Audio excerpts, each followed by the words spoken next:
É todo meu, uma alegria, uma honra estar novamente com os irmãos da vila, cultuando ao Senhor, aprendendo mais da palavra de Deus, sendo abençoados pela graça do Senhor. E que o Senhor nos prepare então para ouvirmos a sua palavra, sermos alimentados, encorajados na nossa jornada, nossa caminhada com Jesus. Vamos abrir a palavra de Deus. Abra sua Bíblia comigo no Evangelho de Lucas, capítulo 4. Versículos 1 a 11.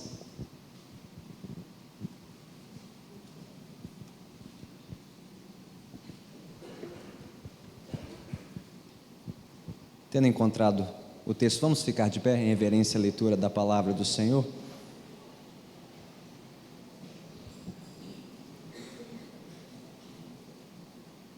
Bem conhecido relato da tentação de Jesus no deserto. Então vamos acompanhar a leitura passo a passo. Em Lucas, capítulo 4, versículos 1 a 11.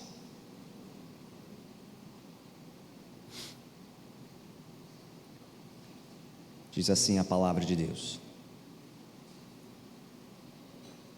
Jesus, cheio do Espírito Santo, voltou do Jordão e foi guiado pelo mesmo Espírito no deserto, durante 40 dias, sendo tentado pelo diabo. Nada comeu naqueles dias, ao fim dos quais teve fome. Disse-lhe então o diabo: se és o Filho de Deus, manda que esta pedra se transforme em pão. Mas Jesus lhe respondeu: está escrito, não só de pão viverá o homem. E levando-o, mostrou-lhe no momento todos os reinos do mundo. Disse-lhe o diabo: dar-te-ei toda esta autoridade e a glória destes reinos, porque ela me foi entregue, e a dou a quem eu quiser. Portanto, se prostrado me adorares, toda será tua. Mas Jesus lhe respondeu: está escrito, ao Senhor teu Deus adorarás, e só a Ele darás culto. Então o levou a Jerusalém, e o colocou sobre o pináculo do templo, e disse: se és o Filho de Deus, atira-te daqui abaixo, porque está escrito, aos seus anjos ordenará a teu respeito que te guardem, e eles te susterão nas suas mãos, para não tropeçares em alguma pedra. Respondeu-lhe Jesus: dito está, não tentarás o Senhor teu Deus. Passadas que foram as tentações de toda sorte, apartou-se dele o diabo, até momento oportuno. Louvado seja Deus pela sua santa palavra. Oremos mais uma vez.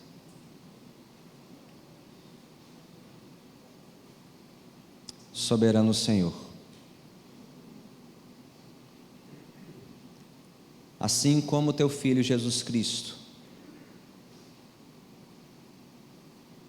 que andou por esta terra, cheio do teu Espírito, cheio da tua presença,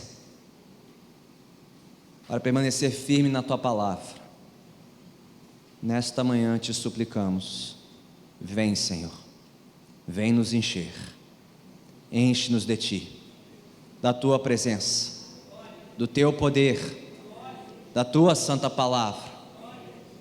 Vem, Santo Espírito de Deus, conduzir o nosso olhar para Jesus, para que por meio do teu Filho recebamos toda a graça, todo o poder, para resistirmos firmes neste mundo mau, bem como todo o perdão necessário para as nossas muitas faltas e pecados. Usa-me, Senhor, como instrumento da tua palavra e do teu poder nesta manhã. Prepare-nos para receber de ti teu santo alimento. Assim oramos no nome do teu santo Filho, Jesus Cristo, que vive e reina para todo sempre. Amém. Podemos nos assentar.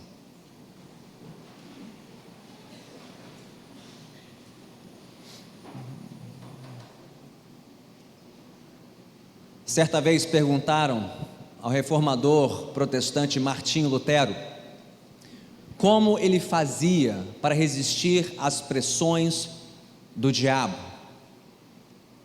E a resposta de Lutero foi a seguinte: bem, quando ele, o diabo, vem bater à porta do meu coração e pergunta: quem mora aqui? O caro Senhor Jesus vai à porta e responde: Martinho Lutero costumava morar aqui, mas ele foi despejado. Agora eu moro aqui. O testemunho de Lutero junta-se ao de muitos irmãos e irmãs ao longo dos séculos, que em obediência à palavra de Deus aprenderam a resistir ao diabo. Não pela sua própria força, mas pela força que somente o Senhor Jesus pode nos dar. Sabemos por que nós somos tentados, mas por que o Senhor Jesus foi tentado? Porque o próprio diabo se deu ao trabalho de tentar o Senhor Jesus. Como Jesus resistiu às suas tentações? E o que isso tem a nos ensinar sobre como nós podemos e devemos resistir ao diabo? É sobre isso que vamos meditar nesta manhã. Então mantenha comigo a sua Bíblia aberta no Evangelho de Lucas, capítulo 4, versículos 1 a 13, havia dito até o 11, mas é até o 13, e vamos acompanhar o texto porção por porção.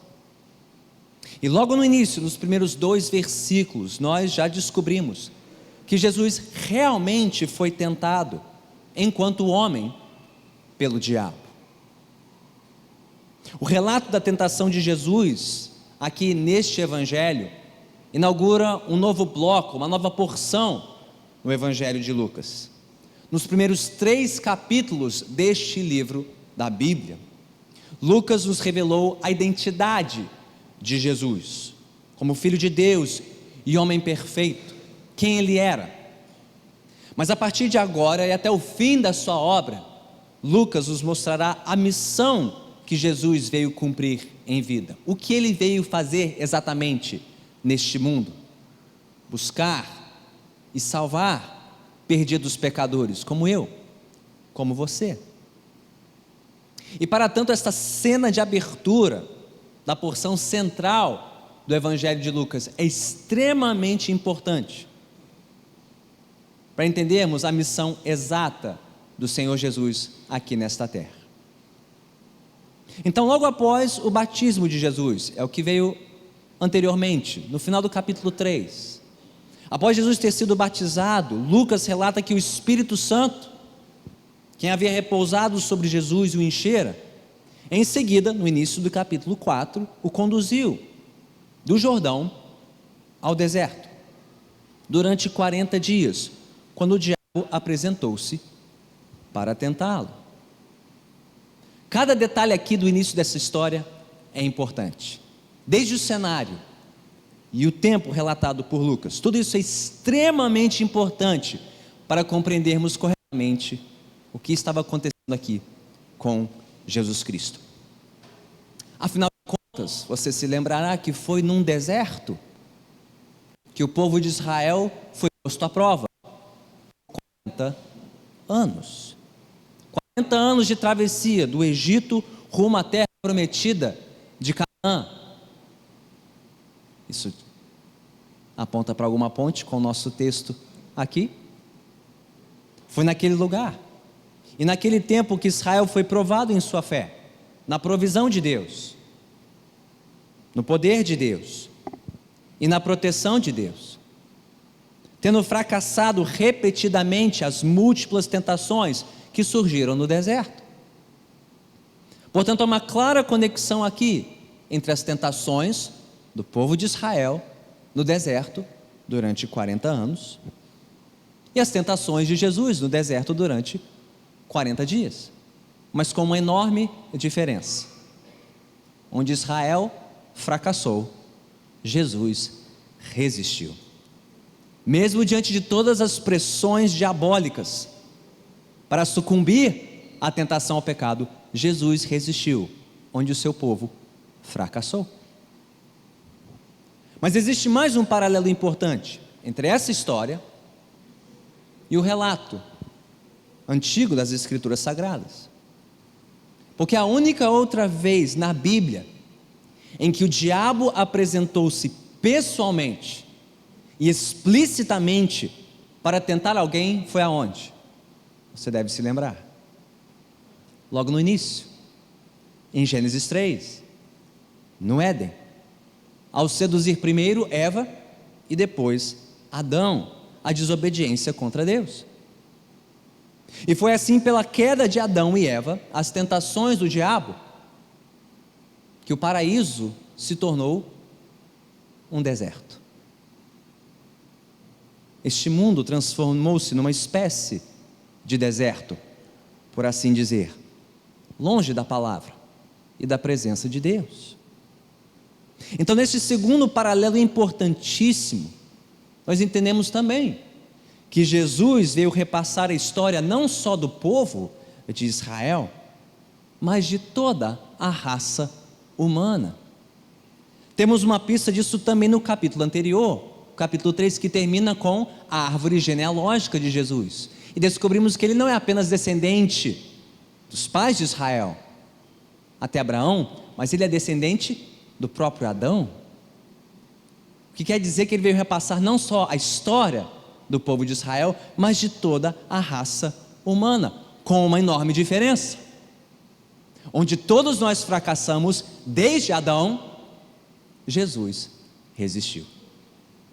Onde nós fomos desobedientes, ele foi obediente até o fim.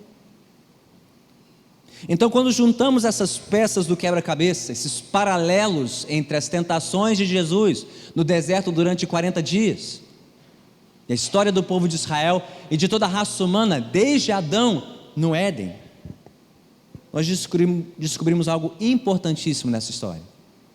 O que está em jogo aqui não é só a integridade pessoal e individual do Senhor Jesus. O que está em jogo é a integridade da sua missão. Jesus veio resgatar os descendentes de Israel.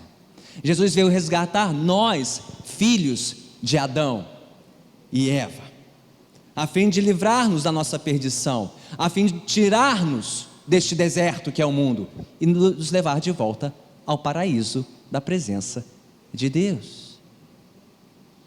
Então não é só a vida de Jesus que está à prova aqui, é o nosso destino. Se Jesus fracassa nessa história, não há esperança para nós retornarmos ao paraíso da presença de Deus.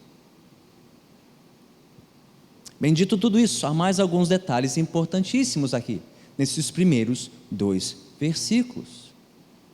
Porque tudo que Jesus sofreu, enquanto tentado pelo diabo, no deserto durante 40 dias, ele sofreu como um ser humano totalmente dependente da presença e do poder de Deus. Talvez muitos de nós pensamos aqui, bem, é claro que Jesus resistiu, afinal de contas ele era Deus, o próprio Filho de Deus em carne, que não pode pecar, e é correto pensar assim. Mas Lucas nos traz um outro ângulo nessa história, que Jesus resistiu ao diabo, não somente pela força da sua divindade, por ser Deus em carne, mas por ser um ser humano, sujeito a fraquezas, como eu e você, mas sustentado pelo poder do Espírito Santo. Onde vemos isso no texto? Logo no primeiro versículo. Por 2 vezes Lucas faz questão de mencionar que quem conduziu Jesus ao deserto, quem o sustentou durante 40 dias de provação no deserto, está aí, mencionado 2 vezes. Quem foi? O Espírito Santo. Jesus, cheio do Espírito Santo, voltou do Jordão e foi guiado pelo mesmo Espírito no deserto, durante 40 dias, sendo tentado pelo diabo. Lucas faz questão de ressaltar aqui a dependência do homem Jesus, do poder do Espírito Santo, para resistir ao diabo em meio a fraquezas. Diz o texto também que ele nada comeu, versículo 2, naqueles dias, ao fim dos quais teve fome. O Filho de Deus em carne passou fome. Não é aquela fominha que você sente depois de uma manhã de trabalho, depois de 4 horas sem comer, e dá 11h30, 15 para meio-dia, o seu estômago já está rugindo, clamando por alimento. Não é aquela fome que você sente depois de um longo dia de trabalho, onde você teve que pular o almoço. Não um dia, não uma semana, 40 dias sem se alimentar. O homem teve fome, grande fome, passou por grande fraqueza e debilidade, mas resistiu, não pelo seu poder, mas no poder do Espírito Santo. Então o início do relato das tentações de Jesus já nos traz tremendas lições espirituais. Tudo que Jesus sofreu em vida, especialmente naquele deserto, durante 40 dias, sob a pressão do diabo, ele sofreu enquanto ser humano. O autor da carta aos Hebreus, comentando, creio eu, este episódio, diz lá em Hebreus 2, 14 e também no versículo 18: portanto, visto que os filhos são pessoas de carne e sangue, ele também participou dessa condição humana, porque tendo em vista o que ele mesmo sofreu quando tentado, ele é capaz de socorrer aqueles que também estão sendo tentados.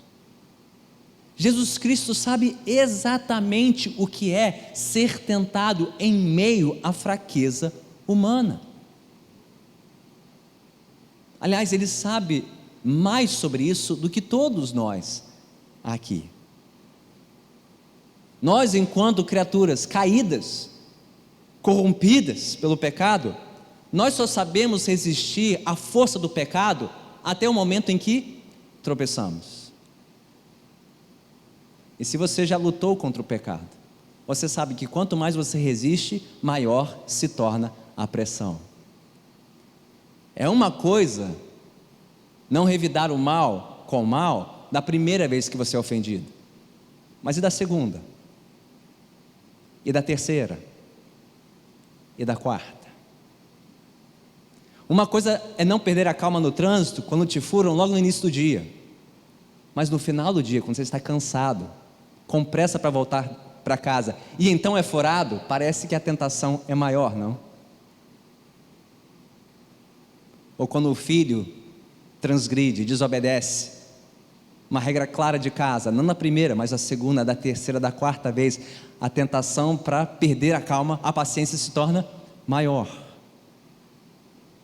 Mas quando tropeçamos, cedemos, e a pressão passa. Mas Jesus não, ele resistiu, e resistiu, e continuou resistindo. Quanto mais a pressão se tornava maior, mais ele resistia. É como um mergulhador de águas rasas e de águas profundas. Não sei quantos aqui gostam de mergulhar, já mergulharam. É uma coisa mergulhar nas águas rasas, não? Ficar ali na superfície vendo os peixinhos no fundo. Outra coisa é você ir fundo. E quanto mais fundo na água você vai, mais a pressão se torna insuportável sobre os seus pulmões, até que finalmente você tem que subir. Mas Cristo desceu, e desceu, até a pressão se tornar insuportável, mas ele suportou, pelo poder do Espírito Santo. Onde nós cedemos, ele resistiu. Então, se houver alguém entre nós sendo tentado pelo pecado, sentindo-se fraco demais para resistir, corra para Jesus. Ele sabe o que é ser tentado, ele sabe o que é ser provado, ele pode nos socorrer e nos ajudar a resistir. Entendamos também que o mesmo poder que sustentou Jesus em meio às suas provas está disponível para nós também. O mesmo Espírito Santo que encheu Jesus e guiou Jesus naquele deserto, enquanto ele era tentado pelo diabo, é o mesmo Espírito que Jesus tem prazer em derramar sobre nós, a fim de que nós possamos resistir às nossas provas, às nossas tentações. E Jesus mesmo prometeu dar esse Espírito a todo aquele que lhe o pede. Você precisa mais poder, mais graça, mais força para resistir. Peça a Jesus, que Ele dá livremente, do mesmo poder, do mesmo Espírito que o sustentou naquele deserto. Então entendemos agora por que Jesus foi tentado no deserto pelo diabo. E como ele resistiu enquanto ser humano. Mas agora vamos mais fundo nessa história. Vamos olhar detidamente para cada uma das tentações de Jesus e entender como ele realmente resistiu a todas elas, uma a uma. Já vimos nos primeiros 2 versículos que Jesus realmente foi tentado enquanto ser humano. Mas os próximos versículos, do 3 ao 12, vamos ver como Jesus realmente resistiu, enquanto homem, ao diabo. Olhem comigo para a primeira tentação, versículos 3 e 4, porque aqui já vemos toda a ardileza do diabo ao tentar o Senhor Jesus. Diz o texto: disse-lhe então o diabo: se és o Filho de Deus, manda que esta pedra se transforme em pão. Mas Jesus lhe respondeu: está escrito, não só de pão viverá o homem. Bem, muito provavelmente próximo do fim dos 40 dias de jejum no deserto, quando Jesus sentia fome, muita fome, foi que o diabo apresentou a sua primeira tentação, referente ao sustento de Jesus. Transforma essas pedras em pães. Veja comigo aqui que a ardileza de Satanás se revela ao tentar Jesus, primeiramente, não em um momento de força, mas de fraqueza. O diabo sabe quando nos tentar, não quando estamos fortes, mas quando estamos fracos. Não quando estamos mais dispostos a resistir, mas mais dispostos a ceder. No cansaço, no esgotamento, quando estamos no fim dos nossos recursos, Ele nos estuda e sabe exatamente quando dar o bote. E a necessidade que Jesus sentia no momento, gente, era tanto real, como urgente e legítima. Pão para alimentar o seu corpo. Nós temos essa ideia que o diabo só nos tenta com coisas escancaradamente proibidas. Nem sempre. Ele pode nos provar e nos tentar com coisas boas, legítimas, até urgentes. O pão, o sustento, o recurso para honrarmos os nossos compromissos. Coisas boas em si, legítimas em si, mas que podem representar tentações do nosso adversário. E a malignidade diabólica de Satanás aqui é ainda mais clara na linguagem que ele usou contra Jesus. Qual foi a expressão exata que o diabo usou? Se és o Filho de Deus, manda esta pedra transformar-se em pão. Ora, na cena do batismo de Jesus, em Lucas 3, Deus Pai já havia falado, os céus já haviam se declarado: este é o meu Filho. Mas o inferno não se dá por satisfeito e quer pôr à prova isso. És Filho de Deus? Mesmo? Prova, mostra. Se este Deus realmente te ama, se você é um filho amado dele, prova isso. Transforma estas pedras em pães. Jesus não teria o poder para tanto? E o direito, como filho amado, para transformar pedras em pães e aplacar sua fome, saciar sua necessidade? Bem, como Jesus respondeu à primeira tentação? Na primeira de 3 citações do Antigo Testamento, e todas elas vindas do livro de Deuteronômio, dos capítulos 6 a 8, justamente um trecho da Bíblia que fala da tentação de Israel no deserto, sendo provado no pão, no sustento. Jesus sacou a sua primeira resposta, está lá em Deuteronômio 8:3, não só de pão viverá o homem. A citação completa diz, nem só de pão viverá o homem, mas de toda palavra que procede da boca do Senhor. Jesus conhecia a história de Israel. Jesus sabia como Israel havia sucumbido à tentação, questionando a provisão de Deus, questionando a bondade de Deus e o poder de Deus para supri-lo no deserto. Mas Jesus também sabia que o Senhor havia provido o seu povo com maná, da maneira certa, no tempo certo. Portanto, se Deus supriu Israel de maná milagrosamente no deserto, Jesus sabia que podia confiar em Deus, esperar em Deus, que no tempo certo Ele enviaria o pão. Jesus não tinha que provar nada para o diabo, bastava que ele confiasse na palavra do Senhor. Mesmo passando provação, mesmo passando privação, Jesus podia esperar, descansar, confiar na palavra, mesmo que isso lhe trouxesse no momento aflição, sofrimento. O que Satanás propôs a Jesus, portanto, é que ele, enquanto o Filho de Deus, satisfizesse suas necessidades pessoais, reais, legítimas, sem ter que sofrer, sem ter que confiar na palavra e no poder de Deus. Mas Jesus sabia, pela palavra de Deus, que o Senhor era poderoso e suficiente para supri-lo, mesmo que ele tivesse que passar por provação e privação.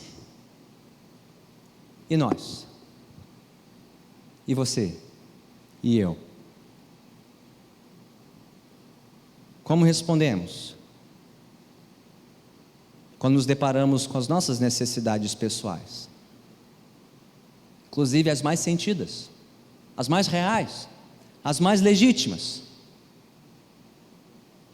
Quando a nossa fé é posta à prova para pagar as contas, honrar nossos compromissos, alimentar a nossa casa, suprir a nossa família do pão de cada dia. Será que corremos para satisfazer as nossas necessidades o mais rápido possível, sem ter cuidado para nos perguntarmos se estamos confiando e descansando na palavra de Deus? Quando um jovem, cheio de planos e sonhos lá na igreja, chega para mim e diz: pastor, fui efetivado, consegui a vaga, o emprego, a oportunidade se abriu. Eu pergunto, é oportunidade ou tentação? O que você terá que sacrificar para aceitar esse emprego? Sua fé? Seu serviço ao Senhor? Ou quando é um jovem marido ou pai, tendo que pagar suas contas, você terá que sacrificar sua família e o seu casamento para aceitar esse emprego? Lembre-se, o diabo é sujo, nem sempre nos tenta com coisas proibidas ou erradas. Ele pode nos tentar com coisas boas, legítimas até, mas que põem em prova a nossa confiança no Senhor. Então você confia e descansa e honra o Senhor em primeiro lugar, ou corre para satisfazer as suas necessidades?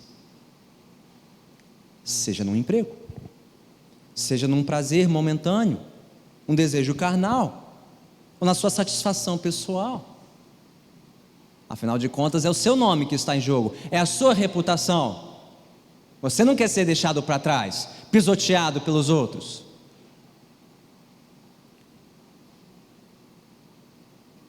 Nós descansamos seguros na provisão de Deus, no sustento do Senhor, mesmo que no curto prazo isso nos traga alguma privação e alguma aflição. A segunda tentação do diabo não foi menos sedutora que a primeira.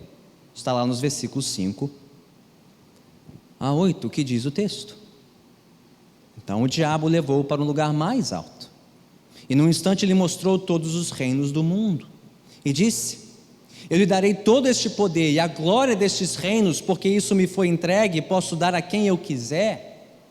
Portanto, se você me adorar, tudo isso será seu.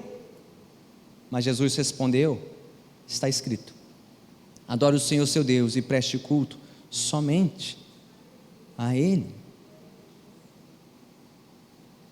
Por um lado, observe que Jesus não questionou aqui a veracidade da oferta de Satanás. Satanás ofereceu a Jesus os reinos deste mundo. Como assim? Isso era possível? Será que era uma oferta legítima ou Satanás estava blefando aqui? Como se detivesse o poder sobre os reinos deste mundo? Bem, em um certo sentido, sim. Ele estava correto. Desde que os homens pecaram, se rebelaram contra Deus, desvirtuaram o governo e o domínio deste mundo, eles seguiram o padrão do próprio Satanás, que passou a controlar seus desejos, seus impulsos, seus corações, e desta forma os reinos deste mundo. O que de forma alguma compromete o governo de Deus sobre este mundo. Ele ainda detém todo o poder e toda a autoridade, mesmo sobre os reinos caídos e corrompidos deste século. Nada foge do seu controle soberano. Mas repare comigo de novo, que Satanás ofereceu a Jesus algo legítimo. Afinal de contas, Jesus não era o Filho de Deus, o Filho do Pai Celestial, o herdeiro de todas as coisas. Ele não tinha direito aos reinos e ao governo deste mundo. De novo, nem sempre Satanás nos tenta com coisas proibidas. No caso aqui, estava tentando Jesus com algo legítimo, o governo completo deste mundo. Jesus, sendo o próprio Filho de Deus, tinha direito, enquanto Filho de Deus, aos governos e ao domínio deste mundo. Nós descobrimos ao final da sua vida, após a sua morte e ressurreição, que Ele mesmo receberia todo o poder e toda a autoridade sobre os reinos deste mundo. Não foi isso que Ele disse aos seus discípulos? Toda a autoridade me foi dada nos céus e na terra. Jesus tinha direito a isso e receberia isso das mãos do Pai. Então Jesus poderia muito bem reivindicar para si os reinos deste mundo. Mas de novo, apesar da oferta ser legítima, repare o caminho ilegítimo que Satanás propôs. Como receber os reinos deste mundo? Qual foi a oferta de Satanás? Versículo 7, que ele disse: portanto, se prostrado me adorares, toda será tua. Receber os reinos deste mundo, não por meio da submissão à vontade e ao plano de Deus, mas pela submissão à vontade e ao plano de Satanás. Tomar o atalho, o caminho curto, a via expressa para a glória, sem ter que passar pela dor, pelo sofrimento, pela cruz. O que o diabo propôs a Jesus, em suma, era o caminho da coroa sem a cruz. Mas Deus havia traçado um plano para Jesus receber sua coroa após a cruz. Como Jesus respondeu a esta tentação? De de maneira semelhante à primeira. Notaram isso? O paralelo entre versículo 4 e 8? Se no versículo 4 Jesus respondeu à primeira tentação, está escrito, como ele responde aqui no versículo 8? Está escrito: ao Senhor teu Deus adorarás, só a Ele darás culto. De novo a palavra mostrava a Jesus que o caminho da glória, o caminho da honra passava necessariamente pela fidelidade exclusiva ao Senhor, mesmo que isso lhe custasse a vida numa cruz. E quanto a nós? Como respondemos quando apresentados às ofertas deste mundo? Quando apresentados a uma promoção no trabalho, uma oferta de um emprego melhor, uma posição melhor, um salário melhor, mas que exigirá que você se curve, se prostre, se submeta aos atalhos da empresa, aos jeitinhos que vêm com o cargo, a bolsa de pesquisa, a nomeação na faculdade, se você tão somente se render, se prostrar às ideologias dos seus mestres, a aprovação dos seus colegas e mentores, ascender na vida, prosperar, ser alguém, ter o seu nome reconhecido, se tão somente você se prostrar diante dos ídolos do sucesso, da prosperidade, da fama. Por que não se tornar uma igreja cheia, atraente, movimentada, se tão somente você se curvar e adorar as pregações da moda, os gostos deste século? Tomamos o caminho expresso da glória terrena, sem passar pela cruz? Ou trilhamos firmes o caminho da glória, tomando a nossa cruz para seguir após Jesus?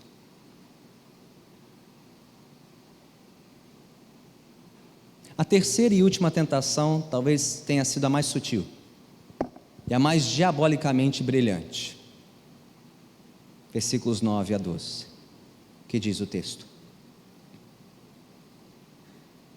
então o levou a Jerusalém e o colocou sobre o pináculo do templo e disse: se és o Filho de Deus, atira-te daqui abaixo, porque está escrito: aos seus anjos ordenará a teu respeito que te guardem, e eles te susterão nas suas mãos, para não tropeçares em alguma pedra.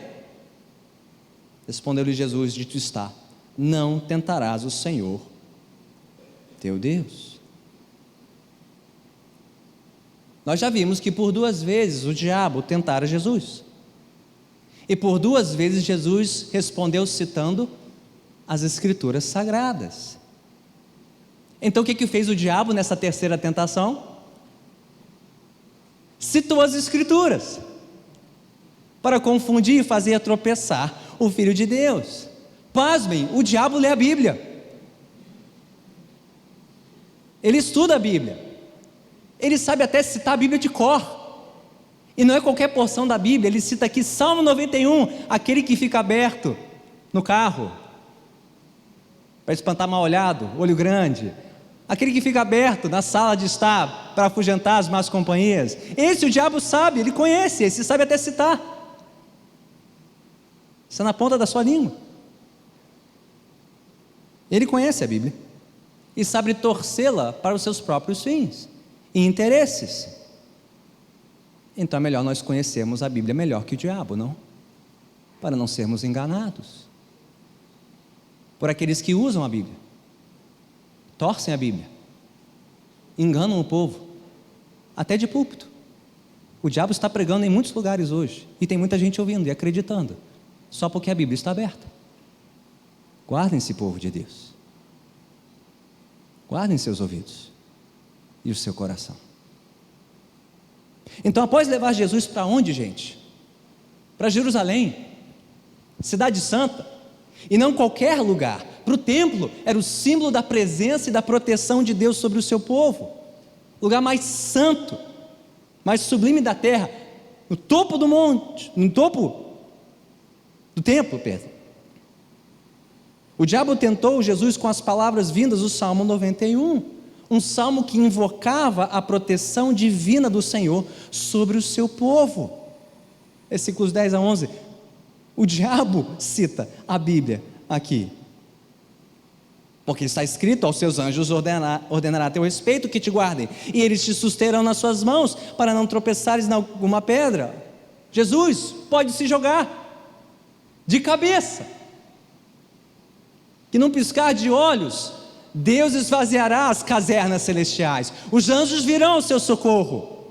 Pode contar com isso, Ele prometeu, está na Bíblia, pode confiar e se jogar. Bem, como Jesus respondeu a essa tentação? O curioso é que Jesus poderia ter acabado com essa história no próprio Salmo 91. O diabo espertamente citou os versículos 11 e 12 do Salmo 91. Curiosamente, ele não citou o versículo seguinte, o 13, porque você sabe o que diz o Salmo 91, versículo 13? Você pisará o leão e a cobra, pisoteará o leão forte e a serpente. Curiosamente, o diabo não quis citar essa parte, né? Essa história de pisar a serpente e a cobra não interessava tanto ao diabo, né? Quanto as outras partes.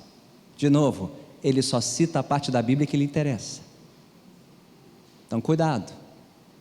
Conhecer um pouquinho da Bíblia pode ser uma coisa muito perigosa.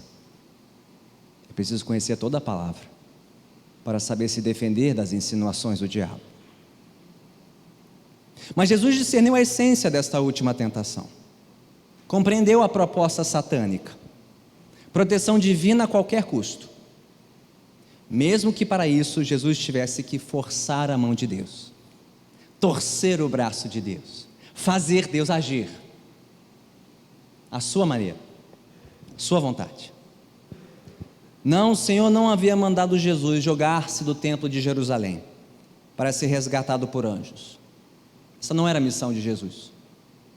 O Senhor havia mandado Jesus para ser crucificado fora dos muros de Jerusalém, para dar fim aos sacrifícios do templo, e somente após a cruz ser resgatado, ressurreto dos mortos e anunciado pelos anjos no túmulo vazio. Então o que disse Jesus em resposta? Versículo 12: dito está, não tentarás o Senhor, o teu Deus. Quanto a nós, como nós nos saímos diante de tentações semelhantes, que parecem por Deus à prova? Diante de um casamento atraente, mesmo com alguém que não compartilha da mesma fé. Ah, Deus me ama, sabe que quer o meu bem, esse casamento tem que dar certo, Deus vai ter que me socorrer, Deus vai ter que me proteger, mesmo sabendo que ela ou ele não compartilha da mesma fé. Você se joga de cabeça nessas coisas, pondo Deus à prova? Ou você espera e descansa no Senhor? Ou oferta de uma sociedade financeira com alguém que não compartilha dos mesmos princípios da sua fé. Um negócio bom demais para resistir. Eu finalmente vou poder ascender na vida, dar mais conforto e luxo para minha família. O dízimo vai ser maior. Só tem coisa boa vindo disso. Mesmo que você tenha que pôr Deus à prova, entrando na sociedade com alguém que não compartilha da mesma fé. Diante do apoio de um grupo, um partido, um político, prometendo mundos e fundos para a igreja. Mas para isso tendo que fazer o que Deus mandou que não fizéssemos.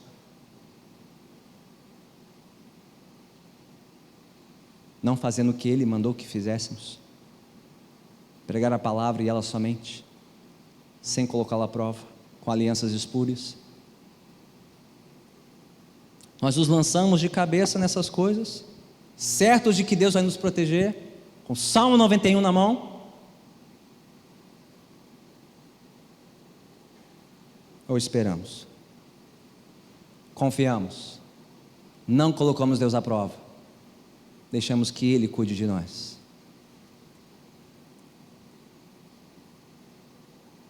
Já vimos então como Jesus realmente foi tentado e como Ele realmente resistiu ao diabo. No versículo final, concluindo essa história, descobrimos que Jesus realmente triunfou sobre todas as tentações do diabo. O que diz o texto?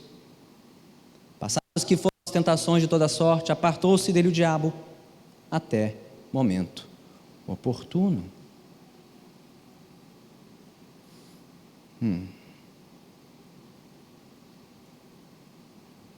Cada uma das tentações de Jesus, por si só, já nos trazem tremendas lições, como ele realmente resistiu ao diabo.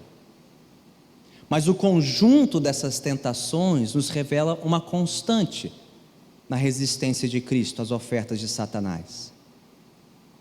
Jesus não apenas resistiu o diabo enquanto homem, na dependência do Espírito Santo, mas ele o fez por meio daquela que é a principal arma do Espírito Santo.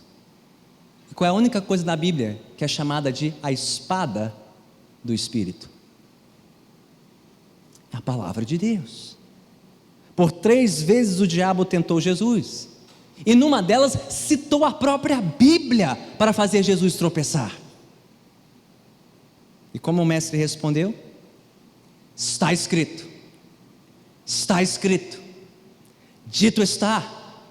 Foi assim que Jesus resistiu, no poder do Espírito Santo e da sua palavra. Então você não tem que escolher entre uma coisa e outra. Tem gente que quer a igreja do poder, tem gente que quer a igreja da palavra. Por que escolher uma coisa ou outra, se Jesus lançou mão das duas coisas? O poder da palavra e a palavra de poder, sustentando o mestre em todas as coisas. Cheio do poder do Espírito, cheio da palavra de Deus, ele resistiu até o fim. E é esse poder, justamente esse poder, que ele nos dispõe, para que possamos resistir ao diabo também. Assim chegamos ao final das tentações de Jesus no deserto, mas não ao final das tentativas do diabo de fazê-lo tropeçar. Notou isso no versículo 13?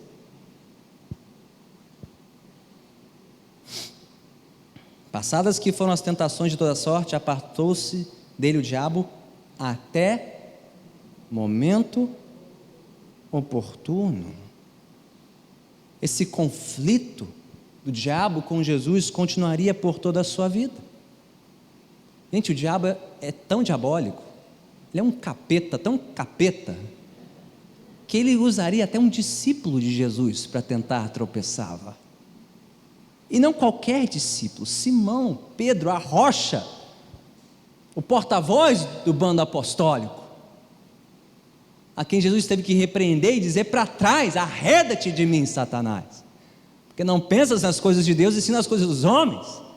O diabo continuaria a tentar e pôr à prova. Então não pense você e eu que porque nós resistimos ontem, ele não voltará amanhã, e de novo, porque é o ofício dele, é o que ele faz por natureza, é o que ele sabe fazer e fará até o fim. Esse conflito continuaria por toda a vida de Jesus. Cada nova tentativa do diabo de dissuadi-lo de cumprir a sua missão até a sua morte numa cruz. Mas glórias a Jesus, ele resistiu todas as ciladas, todas as artimanhas do diabo em nosso lugar. Ele cumpriu perfeitamente a sua missão, até derramar a sua vida numa cruz para nos resgatar e nos salvar. Glórias a Jesus. Onde nós tropeçamos, ele resistiu. Onde nós fracassamos, ele resistiu. Ele resistiu até a morte e morte de cruz, para nos tirar do deserto desse mundo e nos levar de volta ao paraíso, por meio de morte de cruz e vitória no túmulo vazio. E isso não apenas para nos ensinar a resistir às tentações do diabo, mas também para nos perdoar todas as vezes que cedemos ao diabo. Então, quando o diabo quiser bater a porta do nosso coração da próxima vez, para nos tentar, lembremos, Jesus está conosco, Cristo está conosco, seu Espírito está conosco, sua palavra está conosco, para nos sustentar em nossa resistência a Satanás.